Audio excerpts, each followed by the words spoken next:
आज मैं आपके साथ शेयर करूंगी राजस्थान की फेमस मावा कचौरी की रेसिपी।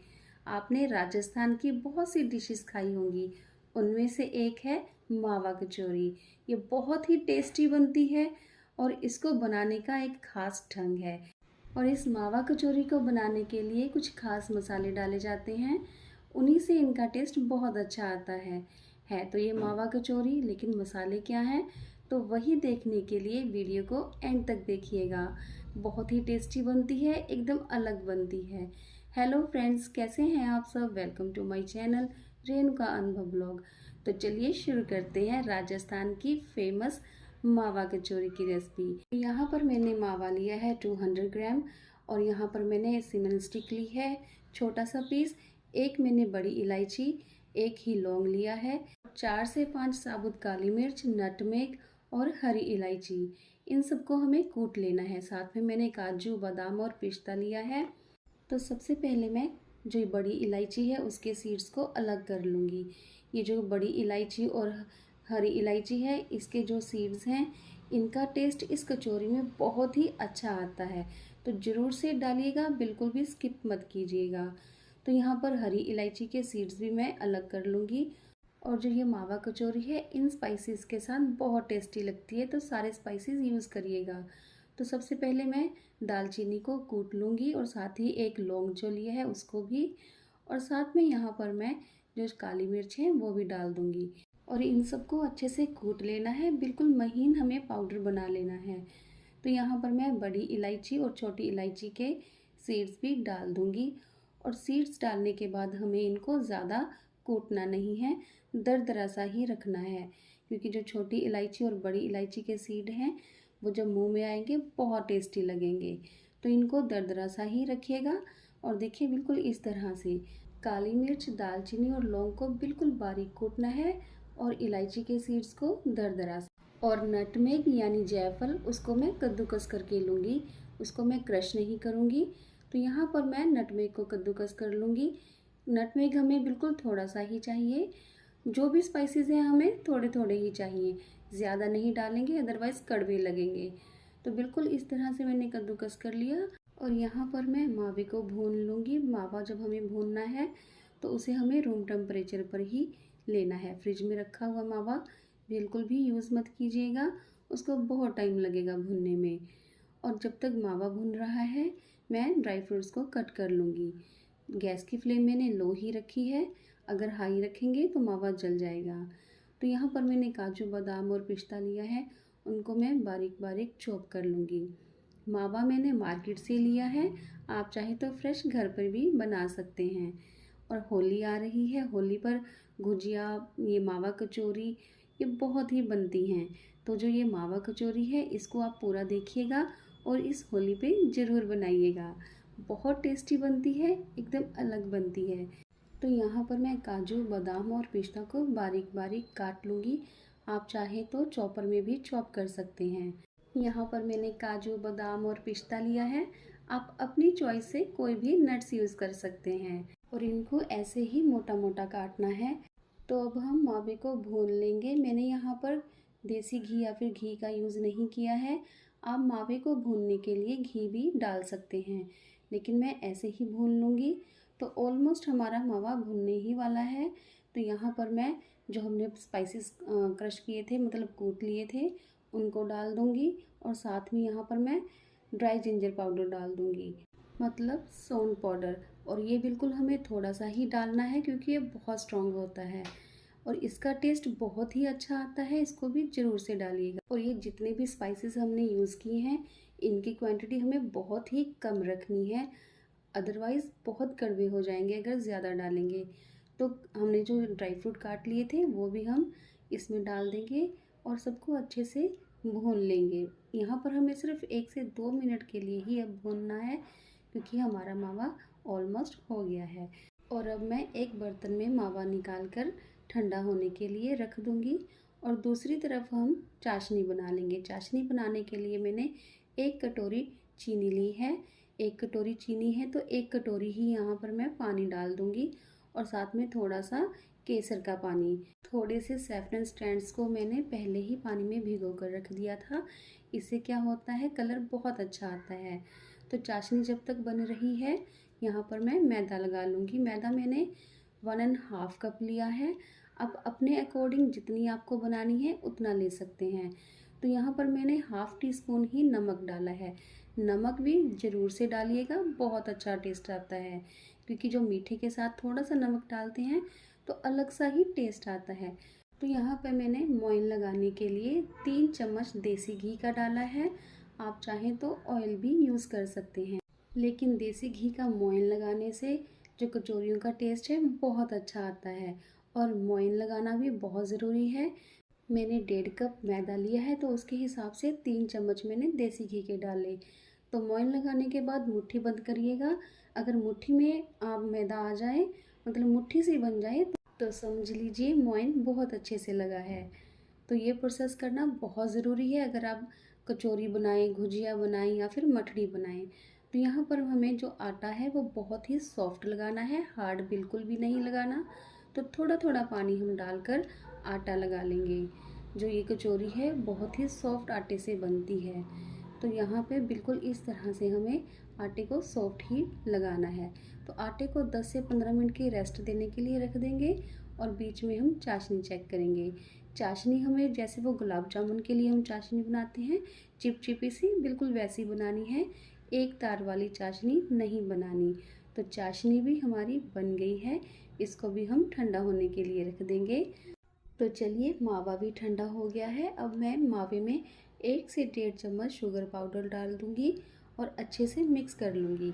अगर आप बिना चाशनी के कचौरी बना रहे हैं तो शुगर पाउडर आप ज़्यादा डाल सकते हैं, लेकिन मैं चाशनी वाली कचौरी बना रही हूँ तो यहाँ पर मैं शुगर पाउडर सिर्फ 1 से 1.5 चम्मच ही डालूँगी। और 10 से 15 मिनट के बाद हम चेक करेंगे मैदे को। मैदा बिल्कुल सॉफ्ट है। याद रखिएगा, इस कचौरी को बनाने के लिए मैदा हमें बिल्कुल सॉफ्ट लगाना है, हार्ड बिल्कुल भी नहीं लगाना। तो अब मैं क्या करूँगी, यहाँ पर छोटी छोटी लोइयाँ बना लूँगी। जो आम कचौरी होती है वो थोड़ी बड़ी होती है, लेकिन इस मावा कचौरी को हम छोटा बनाएंगे। और जो राजस्थान में मिलने वाली मावा कचौरी है, ये बिल्कुल वैसी ही बनेगी। आप ज़रूर से ट्राई करिएगा इस रेसिपी को, बहुत टेस्टी लगेंगी। तो इस होली पे ज़रूर से बनाइएगा और मुझे कमेंट करके बताइएगा आपको ये कचौरी कैसी लगी। तो यहाँ पर मैं लोई में कैविटी बना लेंगे, जिससे क्या होगा, जब हम फिलिंग करेंगे तो बहुत अच्छे से जाएगी। तो यहाँ पर मैं अब 1 से 1.5 चम्मच मावा डाल दूँगी और दबाते हुए थोड़ा सा और डाल दूँगी, बिल्कुल इस तरह से। तो यहाँ पर हमें ऐसे ही फिलिंग को दबाते हुए अपनी कचौरी को सील कर लेना है। और हमें सील बिल्कुल इस तरह से करना है, ऊपर से थोड़ा सा मैदा निकाल कर। इससे क्या होगा, जब हम कचौरी को फ्राई करेंगे वो फटेगी नहीं और बिल्कुल हमारी कचौरी फुली फुली बनेगी। तो इस तरह से हमें छोटी छोटी सी कचौरियाँ बना लेनी है। इन कचौरियों को बनाने के लिए बस कुछ रूल्स को, मतलब ट्रिक्स को फॉलो करना होता है। एक तो हमें जो डो है वो बहुत सॉफ्ट लगाना है, और जो मसाले हैं वो बहुत कम डालने हैं। मसाले अगर ज़्यादा डाल देंगे तो जो कचौरी का टेस्ट है वो बहुत कड़वा हो जाएगा। और जो हमने मसाले डाले हैं वो सभी यूज़ करने हैं, उनमें से एक भी स्किप मत करिएगा, क्योंकि इन मसालों से ही मावा कचौरी का जो टेस्ट है बहुत अच्छा आता है। बस यही ध्यान रखना है कि मसाले हमें ज़्यादा नहीं डालने। तो यहाँ पर इस तरह से सील करते हुए हमें अपनी कचौरी बना लेनी है। और ये कचौरी बहुत ही टेस्टी बनती है, एकदम फुली फुली बनती है। और होली हो और गुजिया या फिर कचौरी ना बने, ये तो हो ही नहीं सकता। तो इस होली पर मैं मावा कचौरी बना रही हूँ। आपने क्या क्या बनाया आप मुझे कमेंट करके बताइएगा। तो इस तरह से हम सारी गुजियों को फिल करते हुए सील कर लेंगे। और सील भी हमें बहुत अच्छे से करना है। इससे क्या होगा, कचौरी जब हम फ्राई करेंगे वो फटेगी नहीं। तो चलिए, यहाँ पर सारी मावा कचौरी फ्राई होने के लिए तैयार हैं। तो जो ये मावा बच गया है इसको मैं बाद में यूज़ करूँगी। और कचौरी को फ्राई करने से पहले हमें हाथ से इस तरह से दबा लेना है। जो नीचे से हमने सील किया था वो पार्ट हमें नीचे की तरफ ही रखना है, और ऊपर से हमें अपनी हथेली से कचौरी को दबा लेना है। तो इसी तरह से मैं सारी कचौरियों को ऊपर से हाथ से दबा लूँगी। इससे क्या होगा, जब हमारी कचौरी फूलेगी तो वो नीचे से फटेगी नहीं। और इस बात का भी ध्यान रखिएगा, इससे क्या होगा, आपकी जो कचौरी है एक तो बहुत अच्छे से फूलेंगी और नीचे से फटेंगी भी नहीं। तो यहाँ पर हम कचौरियों को फ्राई करेंगे। तो यहाँ पर मैंने जो तेल है वो बहुत अच्छे से गर्म कर लिया, क्योंकि हमें पहले जो कचौरी फ्राई करनी है वो बहुत हाई फ्लेम पे फ्राई करनी है। और जैसे हम इसको फ्राई करेंगे तो 1-2 मिनट के बाद हम इनको बाहर निकाल लेंगे, क्योंकि हमें 2 बार फ्राई करना है। इससे क्या है, कचौरी बहुत अच्छे से खस्ता बनेगी, बिल्कुल भी तेल नहीं पिएगी। तो पहला बैच जो मैंने डाला था वो निकाल लिया है। और याद रखिए, हमें पहले बैच को हाई फ्लेम पर ही फ्राई करना है। और आप देख सकते हैं कचौरियाँ पकी नहीं हैं, तो हमें बिल्कुल इस तरह से ही इनको निकाल लेना है। और अब हम कचौरियों को रीफ्राई करेंगे। जब हम दूसरी बार फ्राई करें तो जो तेल का टेम्परेचर है वो लो टू मीडियम होना चाहिए। हाई फ्लेम पे हम इनको बिल्कुल भी फ्राई नहीं करेंगे, क्योंकि अगर अब इस बार हमने फ्राई की हाई फ्लेम पे तो ये जल जाएंगी। तो याद रखिएगा, दूसरी बार जब आप फ्राई करें तो उनको लो टू मीडियम पे ही फ्राई करें। तो देखिए, बिल्कुल एकदम खस्ता खस्ता कचौरी बनकर तैयार है और बहुत अच्छे से फूली है कचौरी। इस ट्रिक को भी आप ज़रूर से फॉलो करिएगा। इससे क्या होता है, जो कचौरी है बहुत खस्ता बनती है और वो तेल भी नहीं पीती। तो सारी कचौरियाँ बनकर तैयार हैं। और यहाँ मैंने अपने हिसाब से कम क्वांटिटी में कचौरी बनाई है, आप चाहें तो ज़्यादा बना सकते हैं। तो चलिए, हमारा शुगर सिरप, हमारी कचौरियाँ सब रेडी हैं। और यहाँ पर मैंने केक डेकोरेशन वाला नोज़ल लिया है, इसे मैं होल करूँगी। आप चाहे तो हाथ से भी तोड़ सकते हैं, लेकिन अगर आप हाथ से तोड़ेंगे तो जो कचौरी है वो ज़्यादा क्रश हो जाती है। तो आप भी इसी नेज़ल का यूज़ करिएगा, बहुत अच्छे से होल बनते हैं। देखिए, एकदम एक्यूरेट होल बना है। तो इसी तरह से मैं सारी कचौरियों में होल कर लूँगी। ये होल क्यों कर रही हूँ, तो ये होल इसलिए कर रही हूँ कि इसमें हमें जो हमने चाशनी बनाई थी वो डालनी है। और आप देख सकते हैं, कोई भी कचौरी टूटी नहीं है, साइड से बहुत अच्छे से होल हुए हैं। और अगर थोड़ा बहुत रह गया हो तो उसको आप हाथ से भी अंदर की तरफ दबा सकते हैं, तब भी बहुत अच्छा होल हो जाएगा। तो यहाँ पर सारे होल मैंने कर लिए हैं। और अब मैं क्या करूँगी, एक प्लेट में कचौरियों को लगा दूँगी और उनमें शुगर सिरप डाल दूँगी। ये कचौरियाँ बहुत ही टेस्टी बनती हैं, बहुत यम्मी लगती हैं खाने में, एकदम अलग सा टेस्ट आता है, बहुत ही खस्ता, एकदम मतलब बहुत टेस्टी बनती हैं। आप ज़रूर से ट्राई करिएगा। तो यहाँ पर मैं शुगर सिरप डाल दूँगी।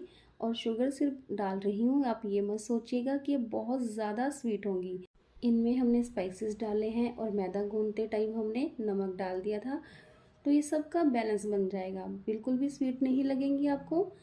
तो आप टेंशन फ्री होकर इनको बना सकते हैं। एक बार बनाकर देखिएगा, आप सच में कहेंगे ये बिल्कुल भी मतलब ज़्यादा स्वीट नहीं लगेंगी आपको, बहुत अच्छी लगेंगी खाने में। तो यहाँ पर मैं इनको गार्निश करूँगी सिल्वर वर्क के साथ।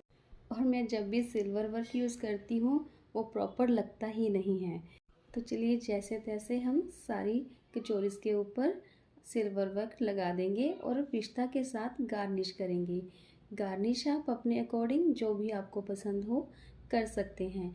तो यहाँ पर मैंने थोड़े से रोज़ पेटल्स लगा दिए हैं, इससे मावा कचौरियाँ और अच्छी लगेंगी दिखने में। तो चलिए, हमारी गार्निश भी कंप्लीट हो चुकी है। और अगर आपको ये रेसिपी अच्छी लगी हो तो प्लीज़ मेरे चैनल को सब्सक्राइब करें और मुझे सपोर्ट करें। और ऐसी ही और वीडियोस को देखने के लिए मेरे चैनल पर बने रहें। आप ये रेसिपी ज़रूर से ट्राई करिएगा, बहुत पसंद आएगी सबको और आपको। और आपकी तारीफ़ करते थकेंगे नहीं सब। ये बहुत टेस्टी बनती हैं, एकदम से अलग बनती हैं। और खाने में इनका जो टेस्ट है वो बहुत अच्छा आता है। इस कचौरी में हर चीज़ का अलग टेस्ट आता है। नटमेग, जो हमने बाकी के स्पाइसेस डाले हैं, सौंठ पाउडर, हर एक चीज़ का आपको टेस्ट मिलेगा। तो चलिए, मिलते हैं नेक्स्ट वीडियो में। Bye bye.